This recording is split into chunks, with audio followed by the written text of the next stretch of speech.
లేకపోవడం వల్ల ఈ కట్టెల మీద చేయడం ఈ ఎండకి మళ్ళీ మేము రంజాన్ నెల ఒక్క పొద్దులుండి గ్యాస్ లేకుండా ఇట్లా వంటలు దీని మీద చేయడం అంటే చాలా కష్టం. కానీ ఈ ఎండ చూస్తూనే ఉన్నారు, ఎండ ఎలా ఉందో.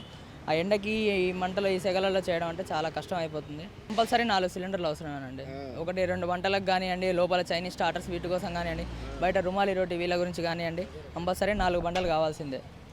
ఆ బండలు లేకపోతే చాలా కష్టం. ఇప్పుడు ఈ వంటలు అంటే ఇవి చేసేస్తాం. ఇవి లోపల నుంచి వచ్చే ఫ్రై, చికెన్ ఫ్రై వీటి కోసం అయితే గ్యాస్ కావాల్సిందే. గ్యాస్ లేకపోతే చాలా ఇబ్బంది అవుతుంది మాకు.